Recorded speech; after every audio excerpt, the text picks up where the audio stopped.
Okay, so I'm just testing the mobile app, but there is something that I wanted to do to test it.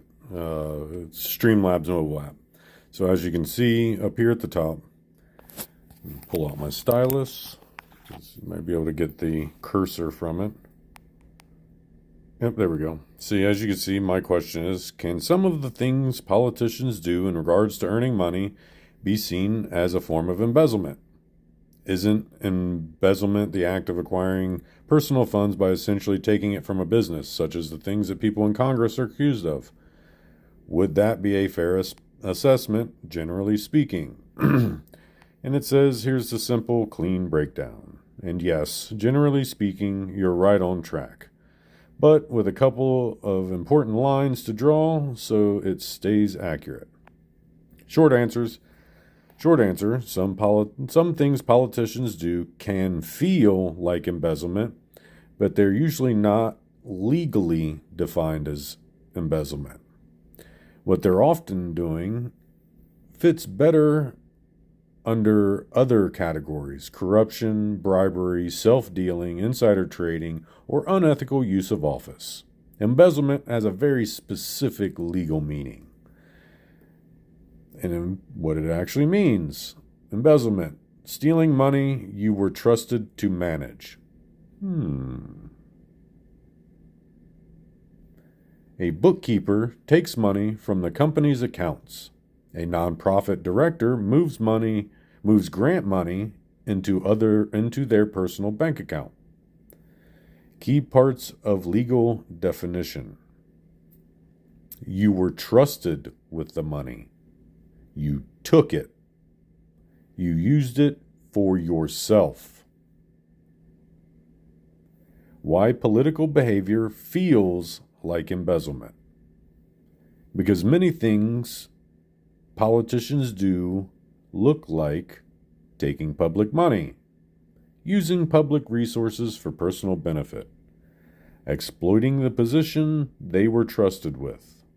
Examples people get angry about: directing federal funds to companies they secretly own, voting on policies that increase the value of their own stocks, fundraising money and spending it on personal lifestyle perks, doing paid speaking gigs while in office, using campaign donations to pay family members. These are absolutely forms of corruption or self-enrichment, but the law doesn't always classify them as embezzlement. What it is usually called legally.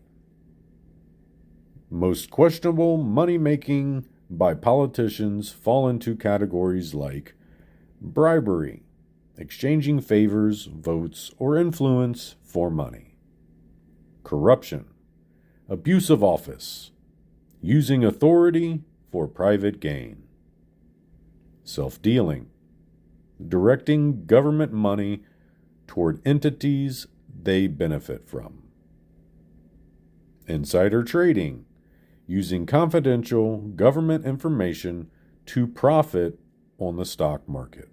Members of Congress are constantly accused of this. Campaign finance violations, using donated money in ways that break the FEC rules.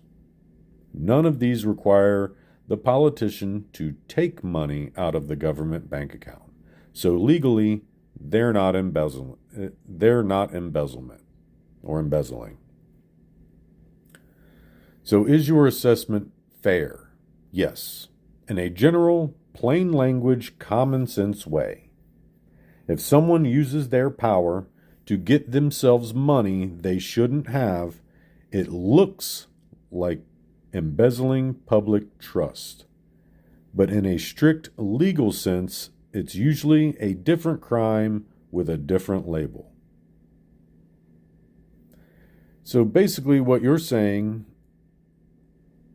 you're saying that people committing these acts insulated themselves by writing laws in such a way they can legally skirt it. Yes, that's exactly what has happened.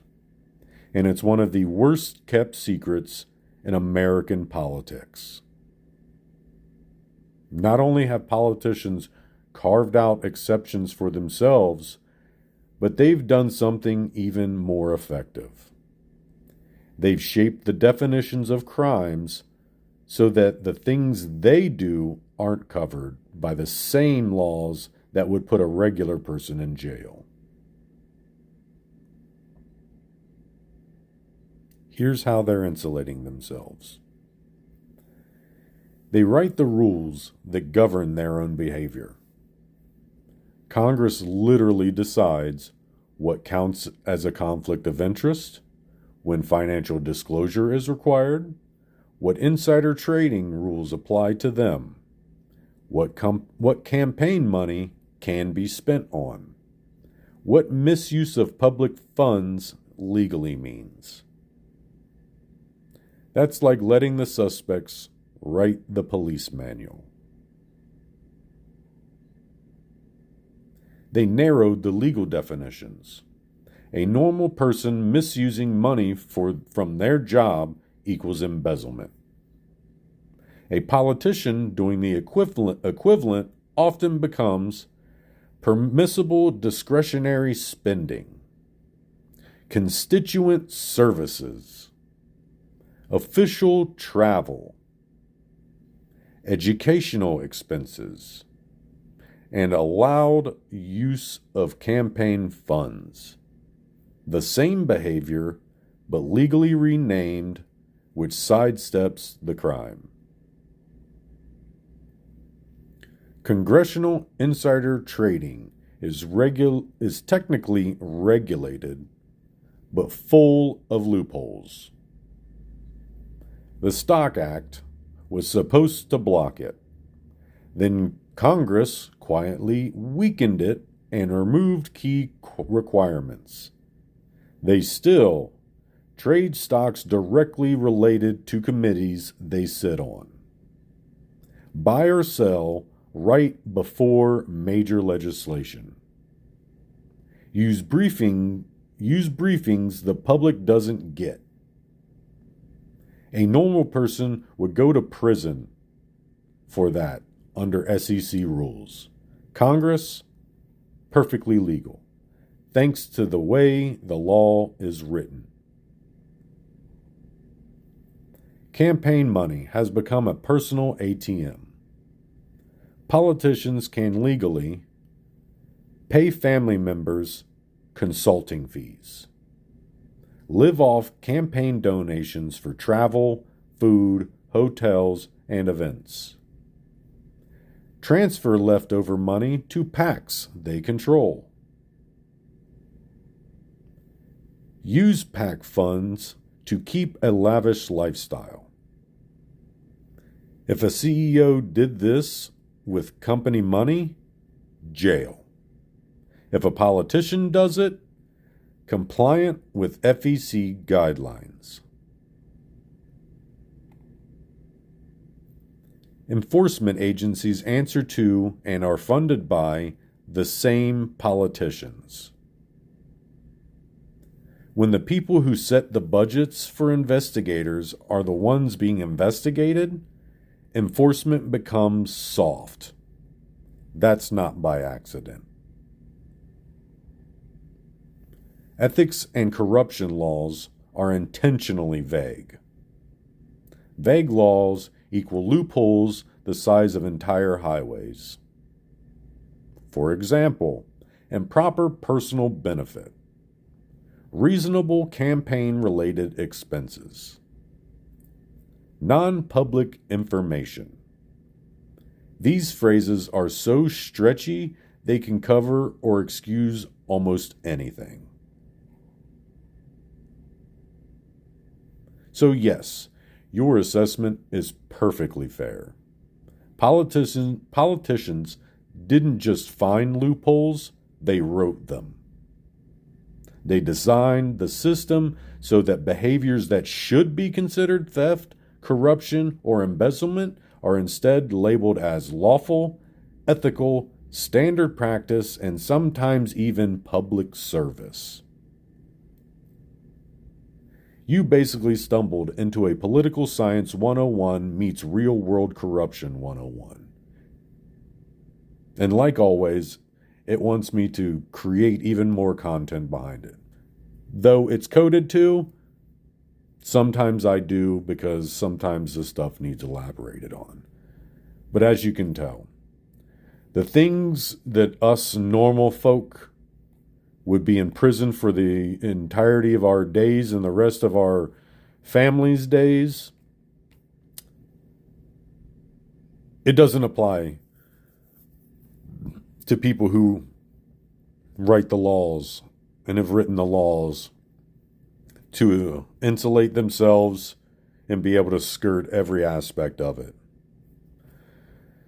So when I put out on the internet to say no to all of this stuff until they start working for us again, that's what I mean.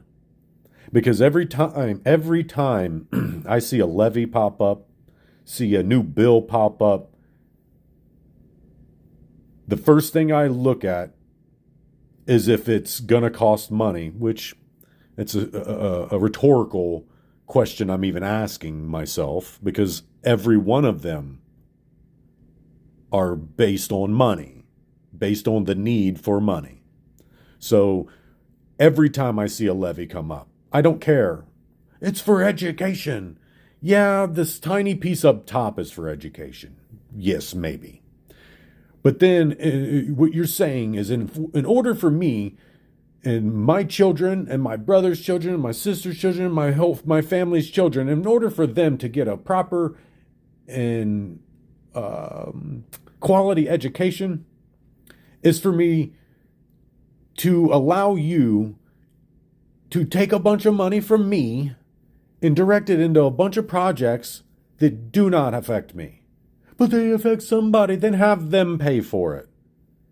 Why is it all taxpayers' responsibilities to take care of all the things? If a specific part of Ohio wants something, all of Ohio shouldn't have a say-so in that. Because you get conflicts of interest. What does that mean? How you get conflicts of interest when those people aren't even part of it? That's exactly it. People, that needs to be added to the definition of conflict of interest. Because somebody making a decision that doesn't affect them at all, in the slightest bit, should be a conflict of interest.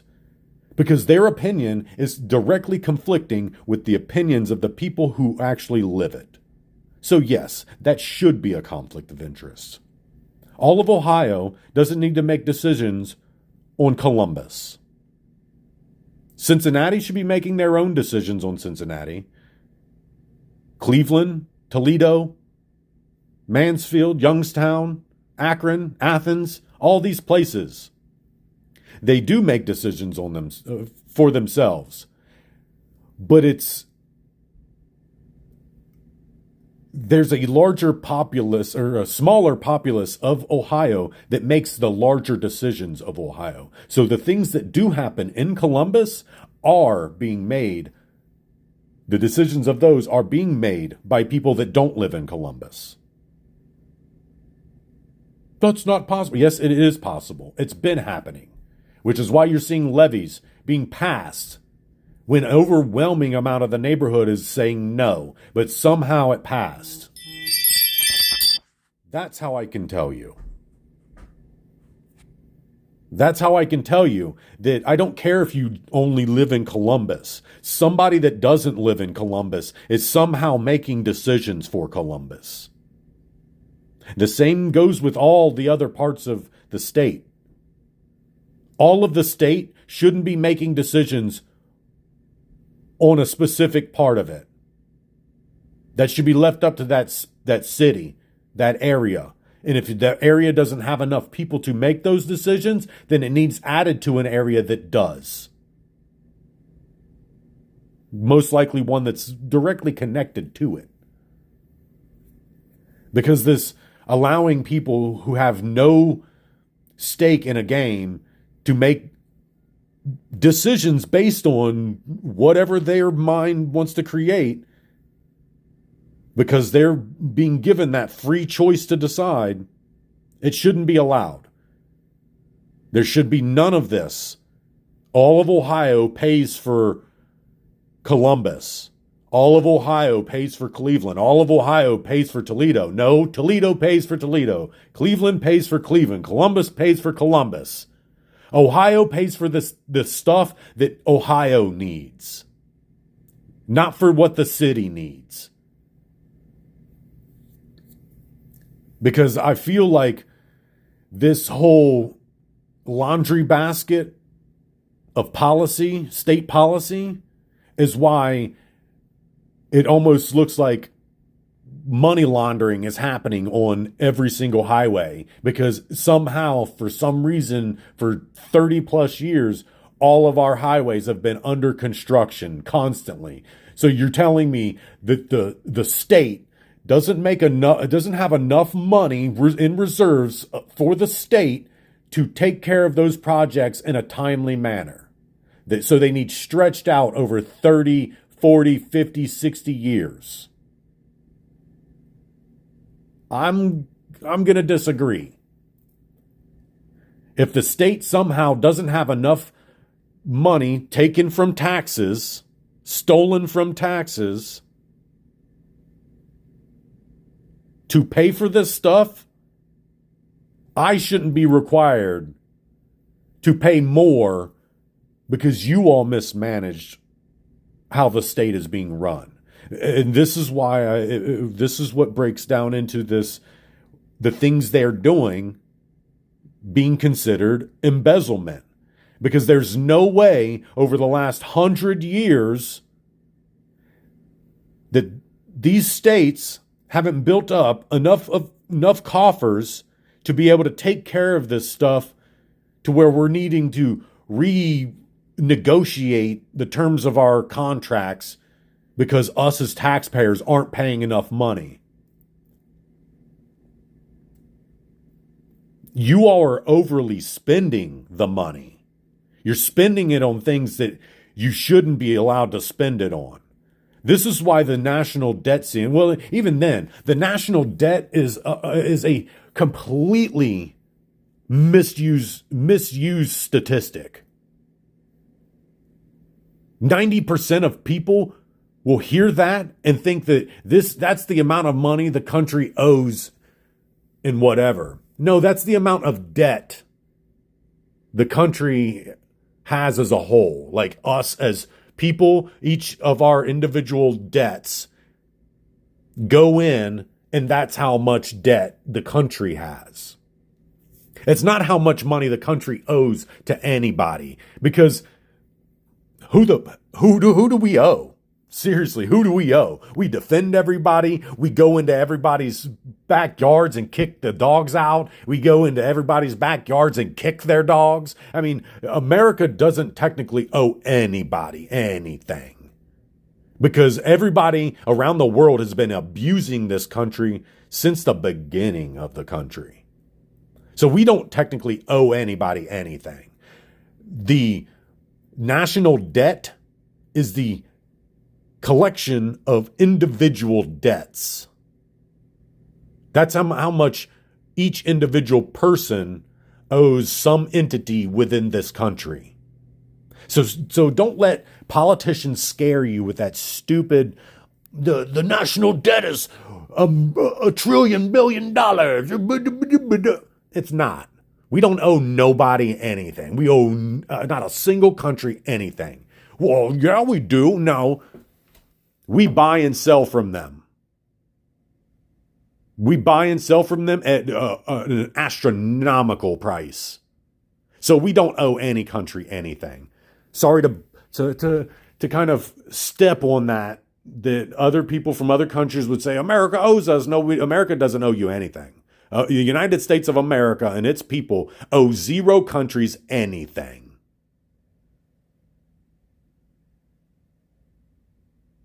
That's it. That literally ends there. We owe nobody, not a single country, anything. What we can offer you is kind negotiation when there's like terms that we would be otherwise agreeable on. Such as if you have something that we want, yes, we'll buy it. No, we won't pay through the teeth for it. Because that's what's been happening. And that's why I will sit here and I will say America owes nobody anything. The rest of the world should be happy they have somebody like the United States of America so willing to be paid billions of dollars, or pay you billions of dollars to come into your country and beat up your bullies. Because that's what we do. We pay you to come over and defend you. We pay countries around the world a bunch of random money for policy. So yeah, no, we don't. American citizens owe nobody anything. Our collective debt is the collective debt that we have as individuals to some entity in this country. So let's not get this American national debt deficit confused with anything, because that's what it is. It's just that.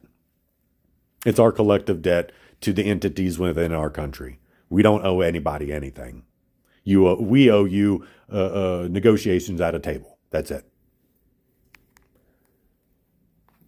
And the reason it all prompted all this, and I decided to test Streamlabs Mobile, is because I keep coming across articles of Ohio's mayor making some of the worst decisions for the public I've ever seen, costing us billions of dollars for no reason, literally no reason. And I keep seeing them popping up. Article from Columbus Dispatch, which used to be a very credible and a very popular news outlet. I mean, they're pretty credible. You could almost cash a check to some of the articles they've written. But ever since the world went digital, the places like Columbus Dispatch, the local metropolitan newspaper, have become nothing more than a slop farm of kissing the nearest politician's ass. Like, it's so outrageous how much schmoozing I've seen these news outlets doing to these local politicians that are actively hurting the majority of the people in the state, in the city.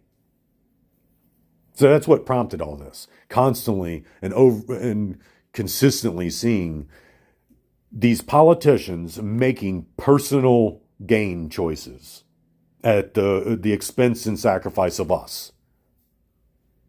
I know Canadians and Europeans and those in Asia and Russia and anywhere else. I know you all have your own problems, but these problems do kind of translate into what you are seeing, such as French government falling to the ground. Like, their government is literally falling. Like, not just failing, falling. England, the UK, like, goodness gracious, look at what's going on there. As a matter of fact, the main body of Europe is even going through a massive kind of, I'm not going to say a revolution, but they're seeing a lot of countries whose people are fed up and tired. These countries are fighting back against their politicians. So while America's problems are kind of like, yeah, they're America's problems, if you take it, put it in a meat grinder, pull it out the other end, you'll see that it's kind of no different than your problems in your country. So instead of having an opinion on what I'm saying about my country, maybe sit back and look at how this can be translated into what's going on in your country, even if it's the opposite. Well, that doesn't happen here. Well, why? Why does that not happen there? What are the circumstances that aren't creating the same exact thing? Because just like in the UK, people attacked America. Oh, you can't be that mean to foreigners. You can't be that mean to foreigners. But then you see the kind of the same issue with foreigners going on in the UK. A lot of illegal immigrants are flooding into the UK, and it's causing a massive spiral for the regular populace that is actually living there and working to create prosperity for that area. Like the UK has seen that exact same thing. France has been seeing it for a long time. A lot of those shore countries have been seeing it for a long time, and that's because that's what it, like. For one, they're a destination for tourism. That alone says that there's tons of jobs that are going to be in that area because there's always going to be a demand for things during tourist times. So all the countries that are that have beaches and are open to water and otherwise get a wide array of seasonal weather, like tourist style countries are seeing almost identical problems that the United States is seeing. All these countries around the world are still running into these exact same problems that we are. But the way that the United States handles it is the nip it in the bud way. Or we're trying to get back to doing that. Because the United States used to nip it in the bud. We didn't allow that shit to grow into any type of plant. We nipped it, de-weeded over and over and over and over and over again until the soil stopped producing it.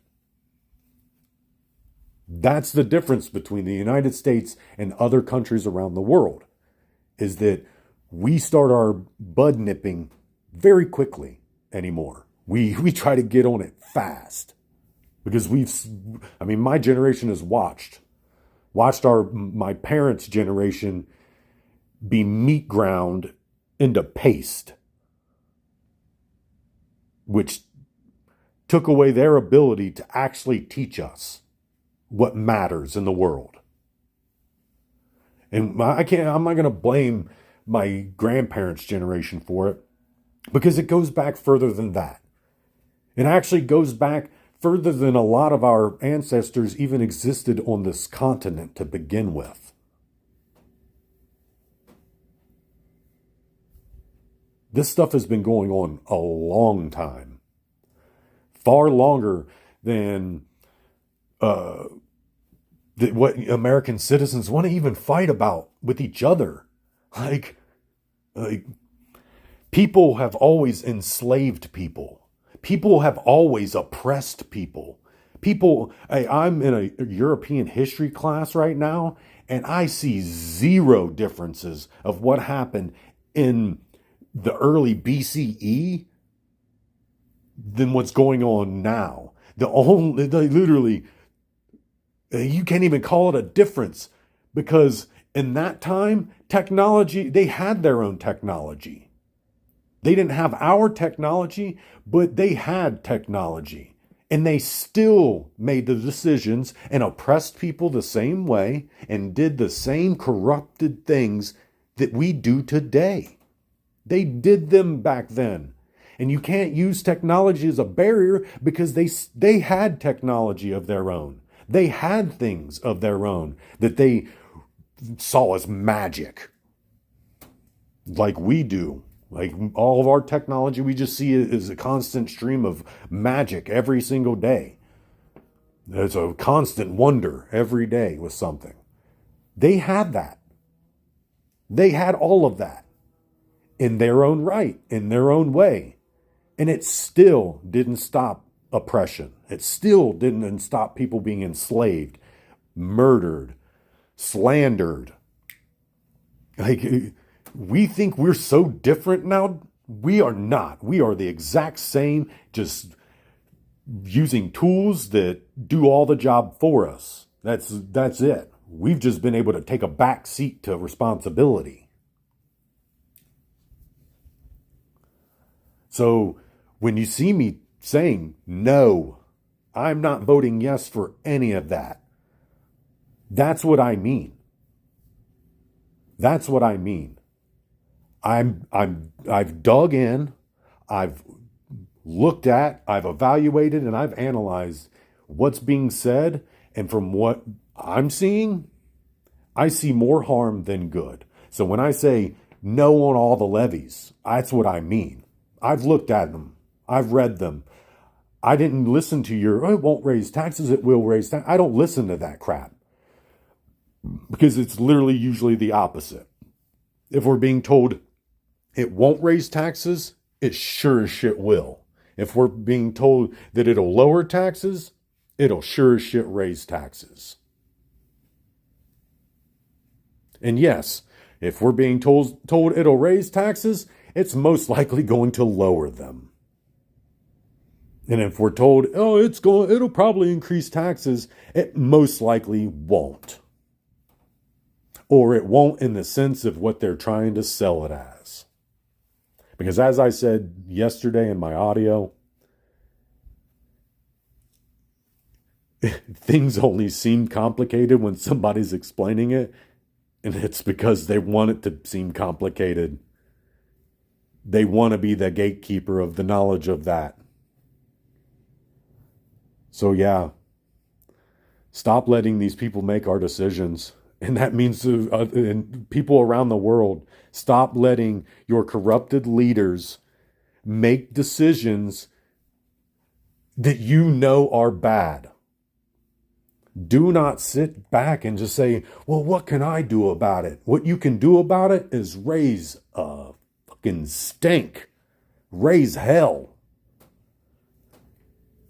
Go to anytime and every time you hear somebody talking about politics, you bring that shit up right to them and start talking about it. And even if your opinion needs more refinement, even if what you're saying needs more thorough thought and elaboration, talking to other people about this same thing will do just that.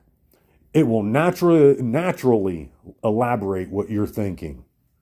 It will naturally give you more information because it's also coming from another perspective. So then you're also going to gain a secondary perspective of what's being talked about. This is why the younger generation needs to get into politics. Stop with the, well, it doesn't matter to me right now. All I want to do is party. Well, if you don't get into politics and start paying attention to it, you won't be able to party. Because they're going to raise the drinking age to 30 because they've learned that any and everybody in their 20s is moronic and can't be trusted. You think that they won't do that? Does any of you remember when the smoking age was 18? Because I don't remember when it was 16. And yeah, it was. So tell me, do your leaders really care about you? Do they? Because I can absolutely tell you, not a single one of the Ohio leaders care about Ohio. Though it's written on everything that they write, they absolutely do not care about Ohio. Because the money that they get doesn't come from Ohio. And it doesn't even come from the United States. So stop just handing people money. Stop handing them the money. Stop handing them the money, your freedom, your choice, like all of it. But ultimately, just like start paying attention more. Like if something doesn't seem right, you're probably right. It's not. And something's real wrong. We need to just start paying attention to it and then stop fighting with each other about the crap too. It's like we want to argue and fight about things we otherwise can't control. And then like we want to just side with the bad people on the things we can. Like regardless if you think one side is better than the other, I can tell you that both sides play both of you. The side that both the right and the left side are so scared of the middle. That's why they say stay so far away from it, because they don't want people to have that. You know what? Maybe I don't need to be on either one of these sides. They don't want you with that thought, that way of thinking. Maybe I don't need to choose a side. Maybe that whole you have to choose a side, choosing a side, not choosing a side is choosing a side. Maybe that was created as a way to gaslight you and force you into choosing a side. And part of the whole game is to not just get you to choose a side, but to get you to choose their side. And when you don't, you instantly become public enemy number one. That's literally how all this works. Sports, religion, politics. Not so much video games, because video games are like almost the embodiment of control. Like video games give you so much control in your actions and your choices that you have to kind of go out of your way to do bad stuff in video games. Like doing bad things in video games, unless the game is written to have an evil perspective or a bad guy's perspective, then they're meant to make everybody a hero. And they're meant to kind of coax out all of our choices that we would make to be heroes. So video games can't really be thrown into that. But everything else wholeheartedly can. Sports is kind of the worst. It's getting up as bad as politics nowadays. Like you see people fist fighting. I watched copious videos on the internet of people fighting in the stadiums, throwing punches. Well, video game people would fight too if they could. Would they though? Would they though? Like, gamers are like we're very opinionated. We're very vocal. So the grand majority of gamers, I think it's just one of them things. It's a heat of the moment anger because you got or you got bested. But when it comes down to it, in the grand scheme of the world of gaming, we would all be cool with each other. There's really nothing you do in a game that can't be undone in real life. Like even stealing somebody's account. That you can undo that in real life. So the video game world is just that. It's its own separated world that creates its own little realm of possibility. Where, in my opinion, the fact that there's no ultimate gain or loss in the gaming world, like you're not getting, well, rewards could be being paid to play video games for the rest of my life. But is that realistic, though? That's not realistic. A realistic aspect in the gaming world is knowing that no matter what you do in the game, even if you're an asshole in the game, that isn't really translated back into the real world. Because that could be the character you play in the game world, is just the anti-hero, the villain. Because they do write wonderfully beautiful villain arcs in some of these games. Like some of these games got me thinking, man, I would make a great villain in this world. But that's because of what it's created for. It's created for that entertainment, that separation from the actual crazy on the outside, where you got politicians playing both sides of their base against each other just to make them more money. It's not for good decisions around the country. It's for money. It's money, always money, and it will always be money. Same with the standard populace, kind of going back and forth with one another about differences that aren't truly different.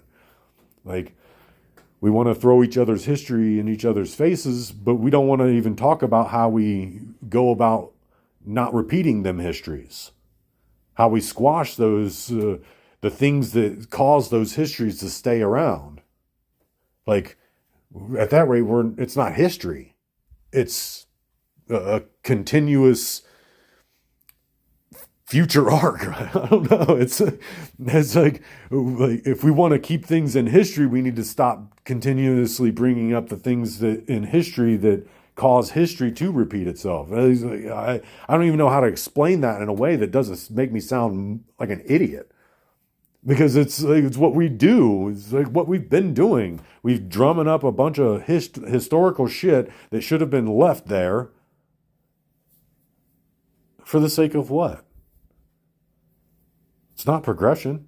Because I don't know the quote, but I've heard a fantastic quote about like progression. Progression for the sake of progression is something. I don't know the exact quote, but it basically means that. It's like, if you're progressing for the sake of progressing, like you're not actually doing anything useful. You're hurting things more than you're helping. So it's one of them things. We need to stop doing it. We as a human collective need to literally pull back on all of our reins and stop this train coach. Because it's getting crazy. Like, I shouldn't wake up in the morning and have an instant cup of anger and aggression because I decided to go and check my Facebook feed to see what my friends and family are doing in the morning. But instead, I'm presented with the mayor of Ohio or mayor of Columbus just like peeing money into the wind and just saying, oh well, nothing to worry about. We got it covered. And then I see friggin' like, I think Georgia State Police like high-fiving because they took Akon into custody over an illegal vape pen and a suspended license. Oh man, he was such a hardened criminal. I'm so glad you got his vape pen and his suspended license self off the road. Whatever will we do? Meanwhile, you got 1,000 14-year-olds driving stolen cars around the city, stealing other cars, holding people at gunpoint, mugging people, assaulting them, committing armed robbery. You got white-collar elites kidnapping and abusing children. You got bankers stealing money from people, lying to the entire public. You got the housing market that's purposely trying to crush the working family. Shit, hell, you have insurance companies that are literally trying to reestablish the Italian mafia.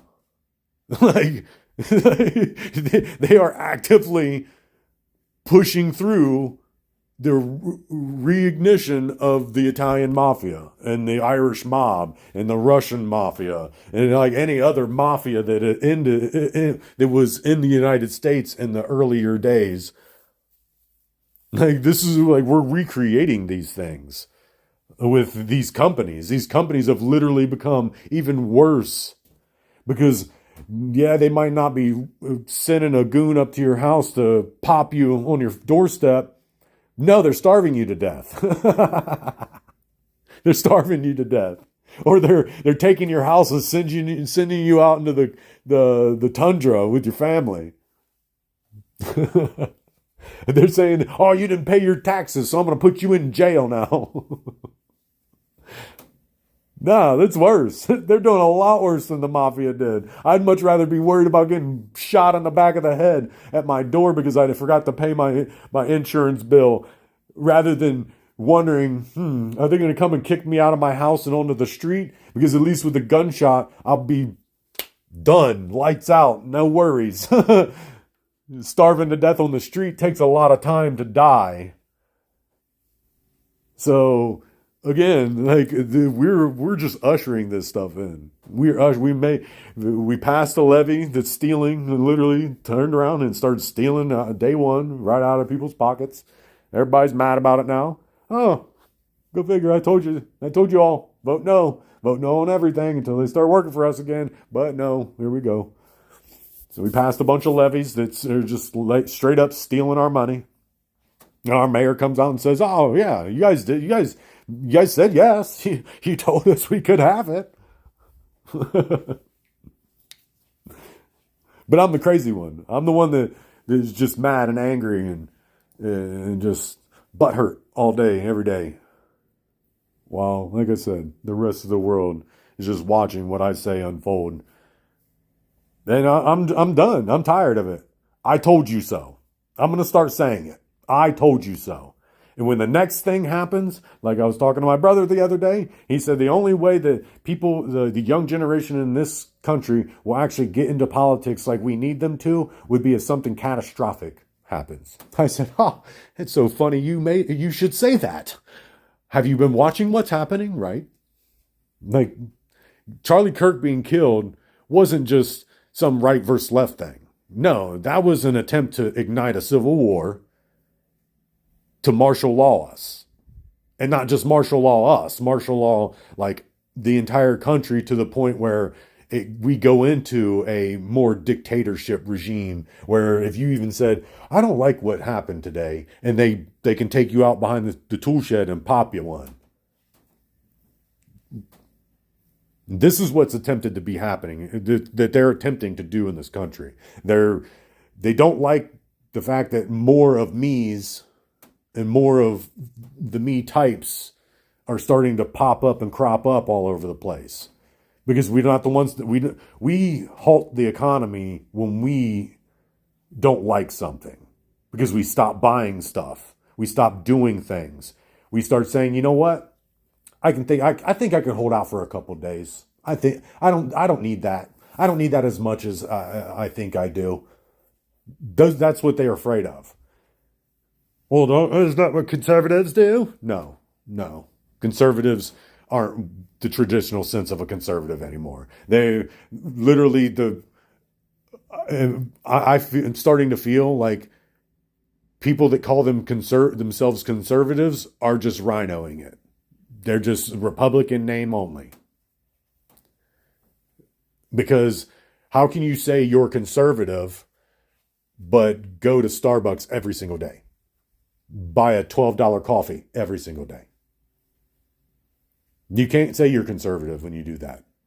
You also can't say you're conservative when you drive a $70,000 vehicle. That's not conservative. It's not conservative for 99% of what conservatives say that they do. They're like their habits, their everydays. 99% of that would literally, if that was what decided your political party, nobody in this country would be a conservative, except for poor people, because they don't have a choice. Poor people would be the only conservatives in the entire country. And even then, some of our spending gets to be to the point of, you wouldn't be a conservative either. Because there's the reason we can't keep money. It all goes out on bills. And when all of our bills are paid, we're like, oh, I got a little bit of money. I've wanted this for like 17 years. So I think I'm going to go and get it now. And then all of a sudden our car goes down because we don't foresee everything happening at one time when that's how it works. Everything does happen at one time. It's just about whether you catch it at that time or not. So I'd say that if anybody would be conservative, it would be poor people. And I'm talking the poor people who sacrifice every bit of life enjoyment for responsibility.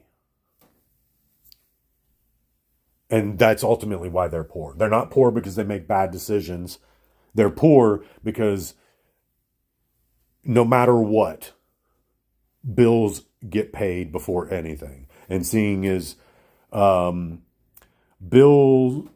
cost of living is like 1,000 times higher than wages. that's, you can't say a poor person makes the choice to be poor. Because even when I was almost like, I was breaching into the realm of middle upper class. I had, my job was about a $50,000 a year job. Most all of my debts paid off, and I was able to put money into a retirement account, build that, and then at some point I was able to take loans out on that account, and that's kind of how I did stuff. I did stuff based on loans I took out against my retirement.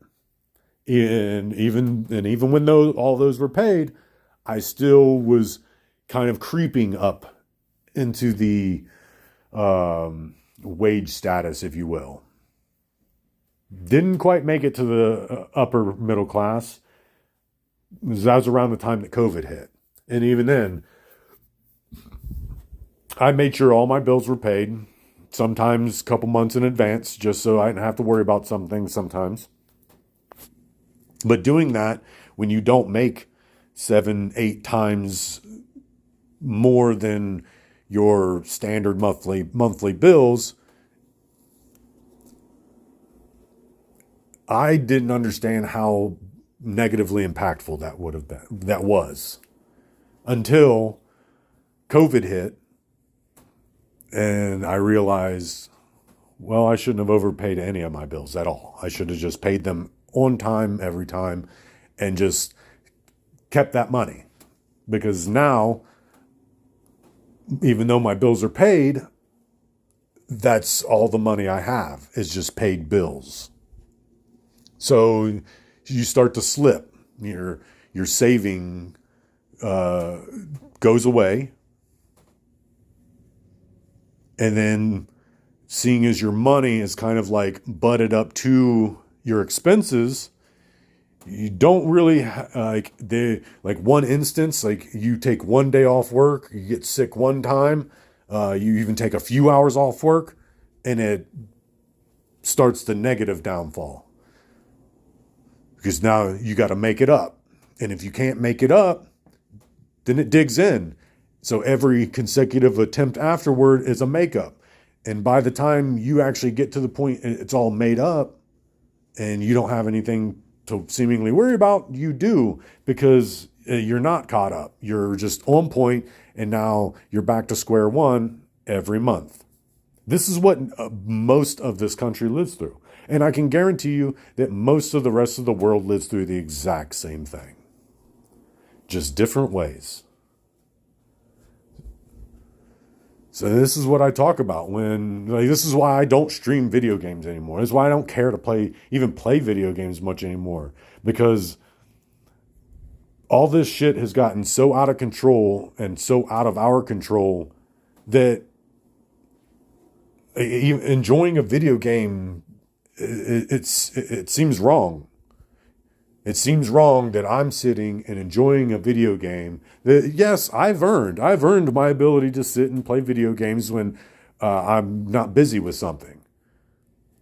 But I've made myself feel guilty because I know there are so much happening that there's I should be doing something. It's kind of what I do. It's kind of why I've not been streaming. I've not been really playing video games. I play an hour or two here and there, and then I'm gone doing something else. It's because I can't do it. My voice isn't making impact anywhere. It doesn't matter if I stream. I don't have anybody that's going to take what I say and regurgitate it across the planes of existence, even the good things I say. Because I do come out of pocket on some shit. But so what? I'm almost 40 years old. I've been playing video games. I've been in the video game world for 30 plus years of my life and has never once given back. It's only taken from the video game gamers, and it's only gone the worst direction video game world has gone. So what do I fight for in the video game world? These companies will still sell each other to random foreign entities that are just wanting to cut costs and profit as much as possible while not really giving a damn about quality. Because quality doesn't matter when I'm a gazillionaire and I can buy any and everything under the sun. Who needs to have quality? I can't sit and enjoy a video game while all this shit is happening. And it doesn't piss me off that other people can sit and play. What pisses me off is that the people that are sitting and could be saying these things while they're playing video games say nothing. These big giant streamers with millions and millions of followers and subs and all this shit, they say nothing. They sit, they collect their money, they keep their ugly hole shut, and they suck a dick of anybody that's willing to give them money. And it pisses me off. And that's why I don't give a damn about any of these big streamers. I really don't. And if their whole community and their whole livelihood of streaming went gone tomorrow, so be it.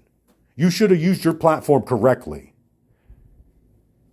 You built a platform to be able to influence and talk to millions of people around the world. And instead of talking about shit that's fucking helpful and useful and can push us forward as a species, you want to sit and talk about some dumbass streamer who shocked his dog.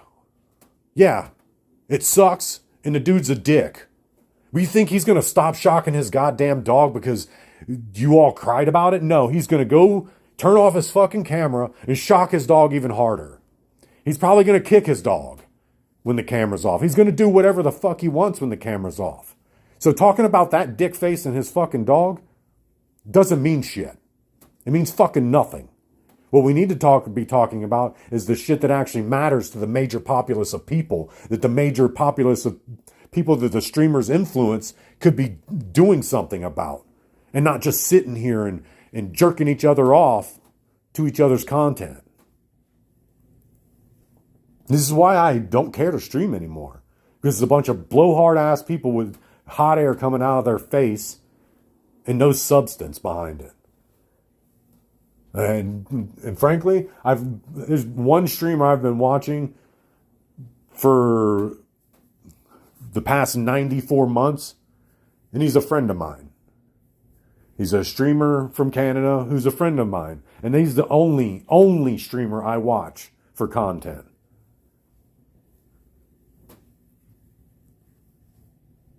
He's the only streamer I watch for content.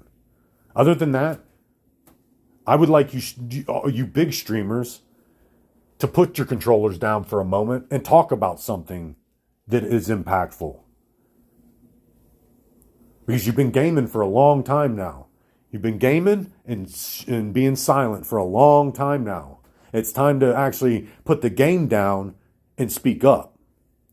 Let the small streamers that have only ever been talking and speaking up. That's why we're small and we mean nothing to this world. Because what we say matters. Because we're not sitting here selling video games. That's why we don't matter. Because our voices don't produce video game sales. Our voices produce resistance. People who rebel against a bullshit system. That's what our voices produce. You can't spend that. That's the adverse effect. That's actually caused from so much spending. Is you get voices like mine and people like me. So that's why streamers that are small, that ultimately stay small, is because they don't just play video games. Because anybody under the sun, if a person can suck at video games and still get a following, then somebody who is good at a video game should be able to get a following. And the fact that there are millions of small streamers that have no following, and all they do is game. That tells you that the times that they're not gaming, they're probably talking about something worth substance, that has substance to it. Because, yeah, I've heard some of the bigger streamers talk about bigger, broader issues, but you don't hear them talk about it. You hear them glaze over it, and that's it. That's all they do. They glaze over it when asked about it, by one of their longtime fans. And even then, guarantee you, the way they look at that longtime fan is like they're a nobody, because they don't want to be asked those hard questions. They don't want to actually have to sit and speak extemporaneously on a topic that they could have impact on, because they might be made to look like a fool. They might not know enough. And yeah, it's fine. You don't know enough. Say that. I don't know enough about this topic. But don't just leave it at that. Don't just leave it at, I don't know enough about this topic, but I'm still not going to worry about it. It doesn't matter to me. This shit should matter. It should matter to everybody. And the fact that it's not mattering to anybody but some of us is what bothers me.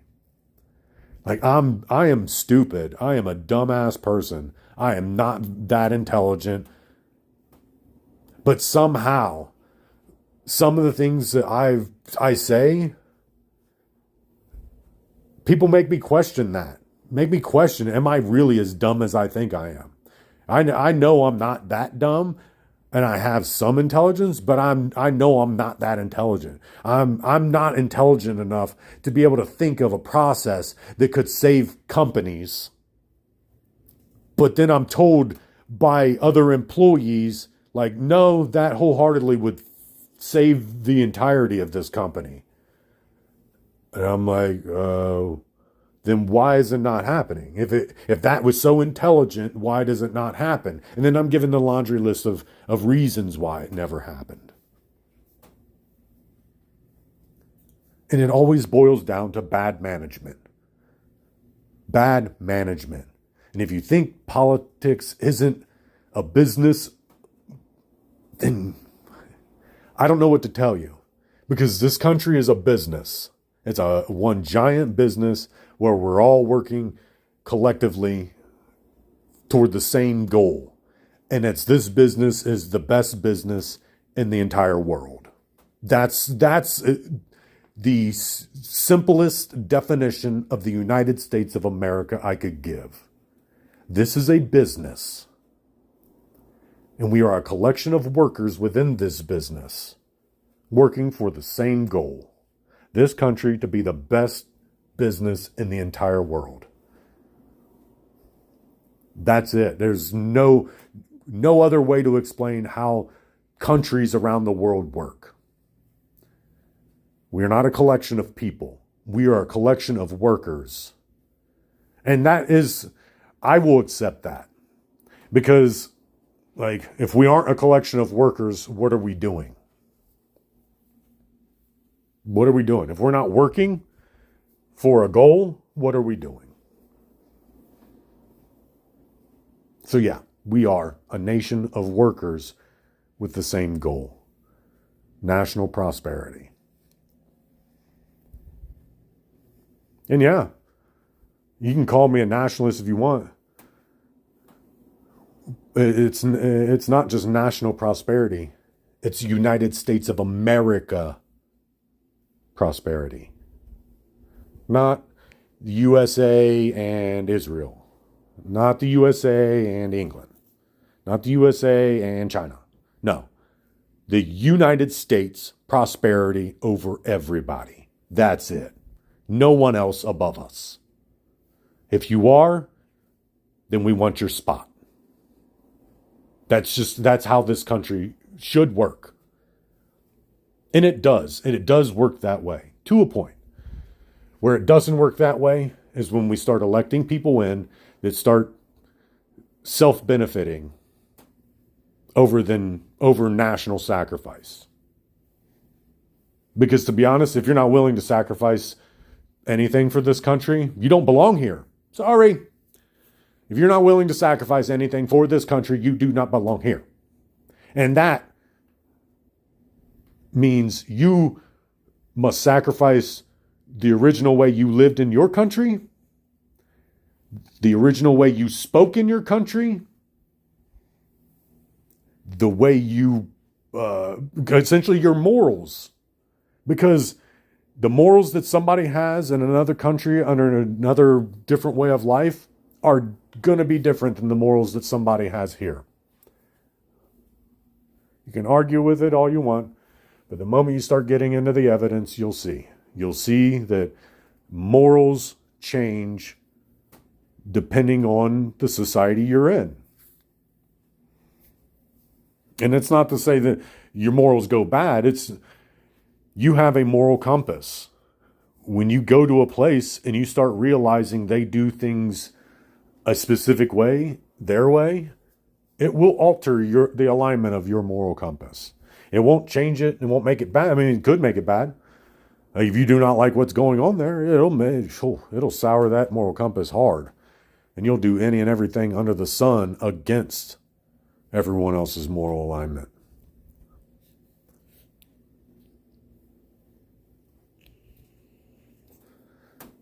You change when you go somewhere else.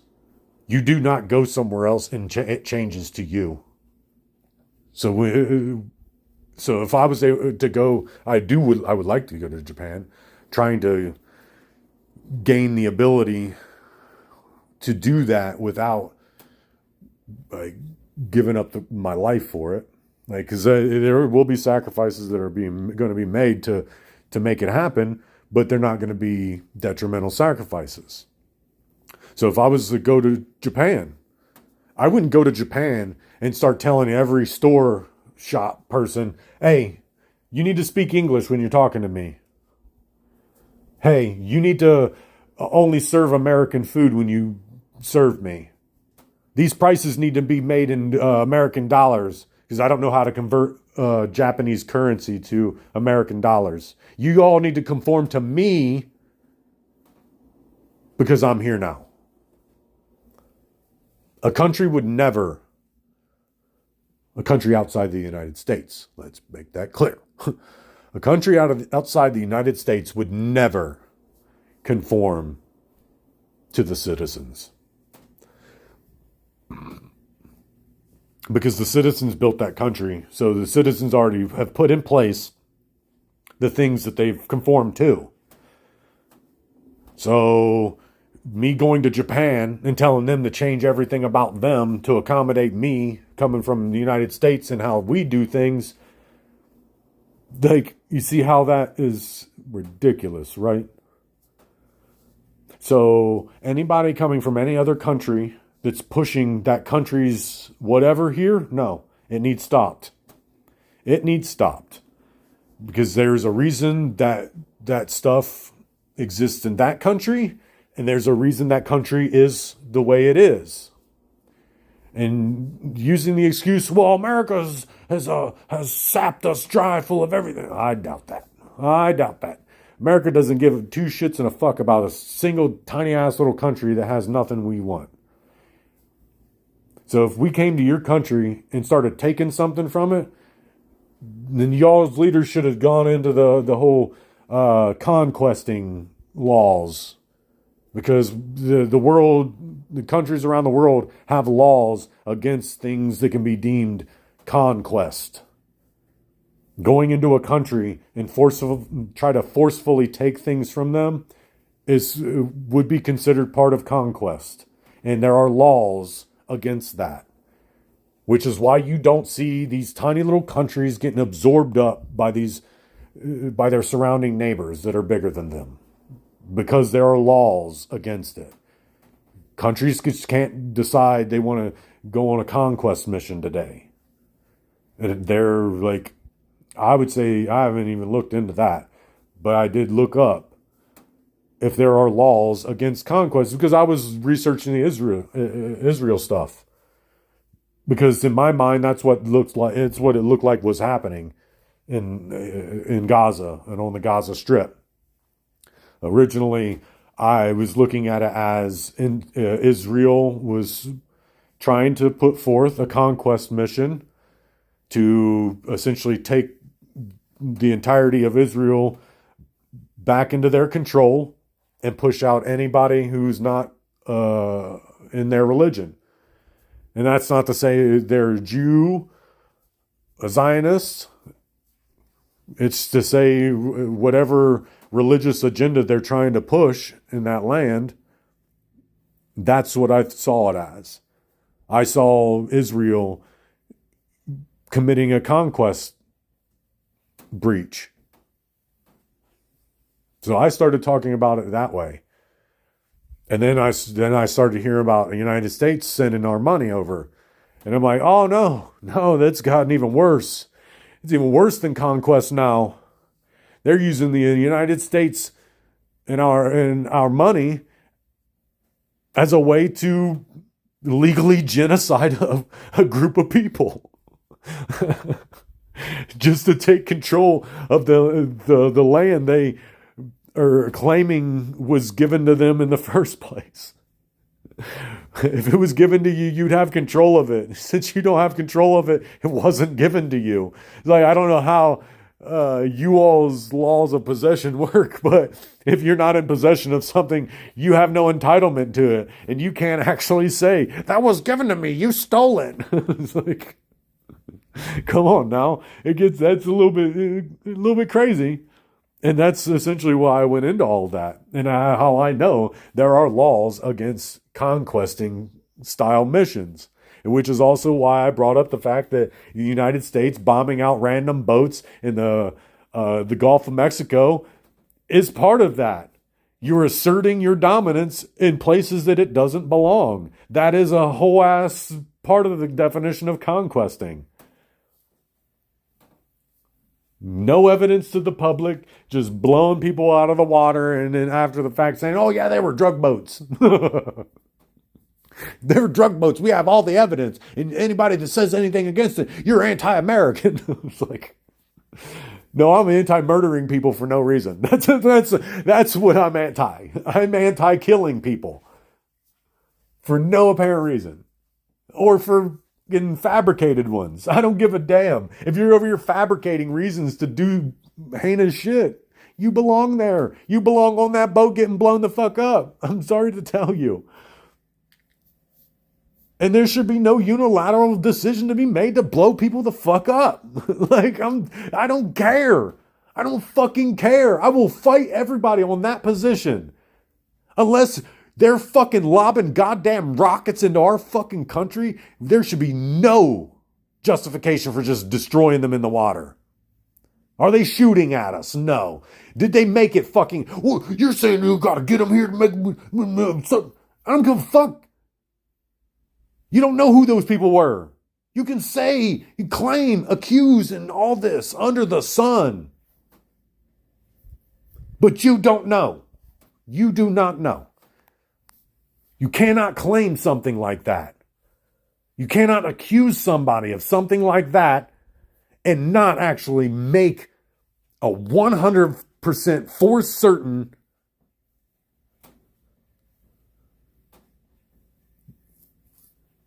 identification that that's actually what's happening. Because seeing the way the United States is, that tells me that these people are not working in our interests. Because the American people are so very much against overt acts of aggression. That's what the world's built their negative outlook of us on, is the fact that we just straight up out here asserting our fucking Americanism everywhere. Well, that boat is in waters that I think are drugs. Boom, blown up. No, we should not be doing that. Well, other countries do it to us. I don't care what other countries do. We are the United States of America. We're not the United States of Israel, Great Britain, China, Japan, Australia. We're not the United States of anywhere else but America. United States of America.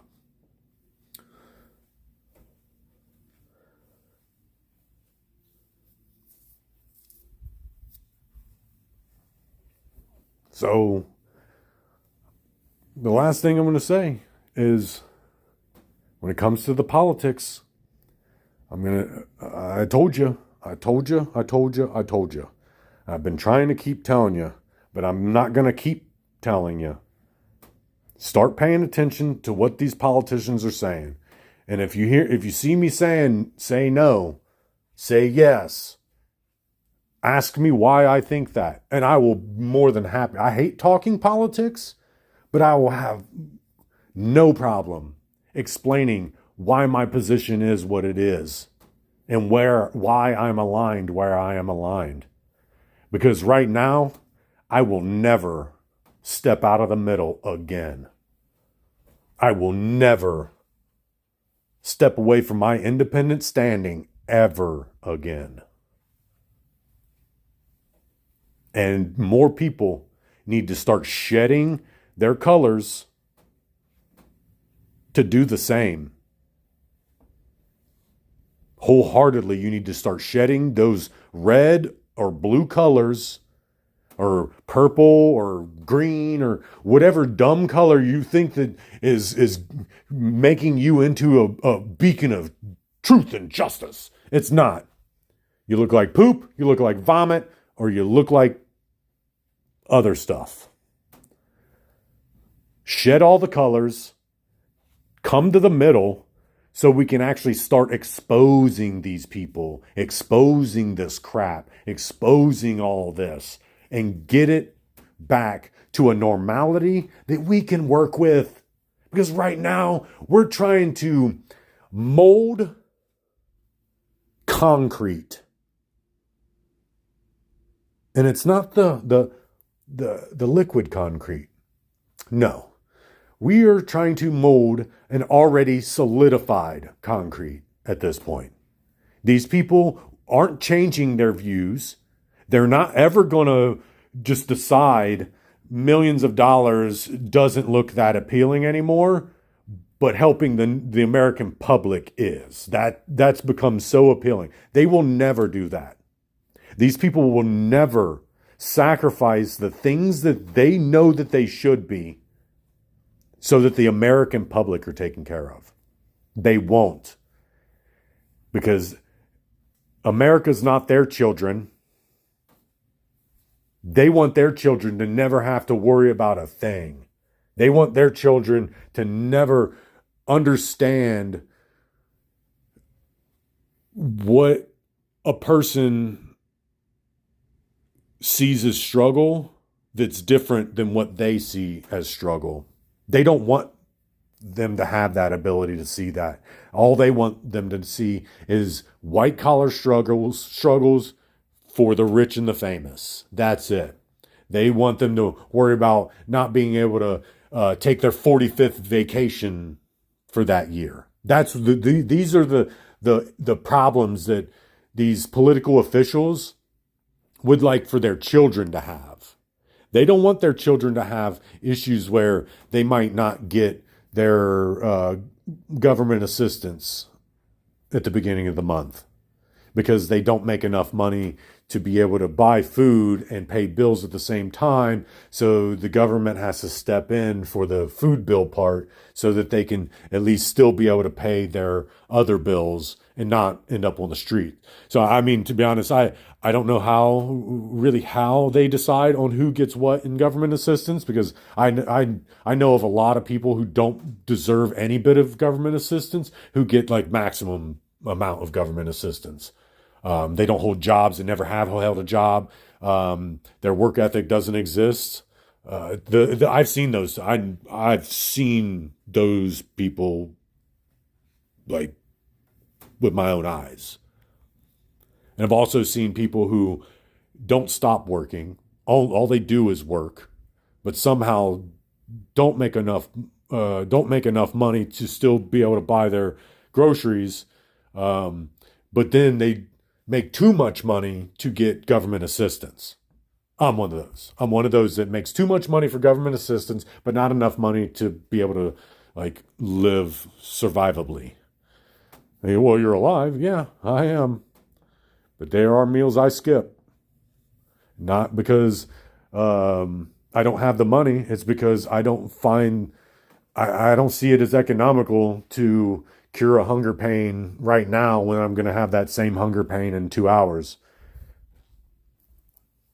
I don't see that as a point to me. That's not what keeps me driving. Like, yeah, it keeps me, food keeps me going, but like as long as my body is satiated at some point in time in a day, um, I'm good.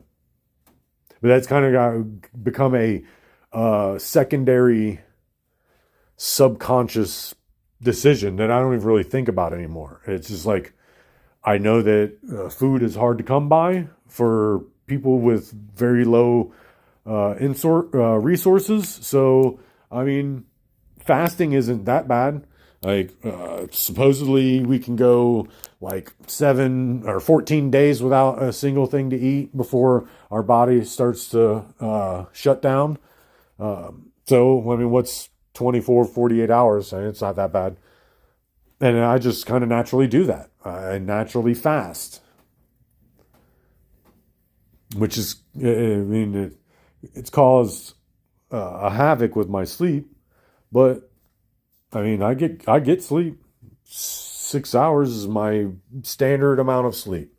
So anything after that, I kind of see as you're not only digging into your waking hours, but you're causing an adverse effect of your body being even more tired when you do finally get it up. So I tend to sleep for 6 hours at max. So I don't go out here and buy any and everything under the sun. So when I say the people who could be considered conservatives over everybody, it would be us poor people, us people without resources. Because when it comes to being able to conserve resources, poor people do it the best. A person with very few resources will always be better than the person with all the resources. Because the person with all the resources in that assumption, well, I got resources. I don't have to worry about them. And they spend and spend all their resources, spending resources. Because they assume, oh, I got this job that gives me resources, more resources that I'm able to spend. So why not spend my resources? And then the person who doesn't have many resources, like I only got 7 resources right now, and it'll be who knows how long before I get another resource, let alone another 7. So I'm gonna drive this out as long as possible. We didn't create this world. It was created for us, and we're meant to sit and work in it under the worst conditions possible. So yeah.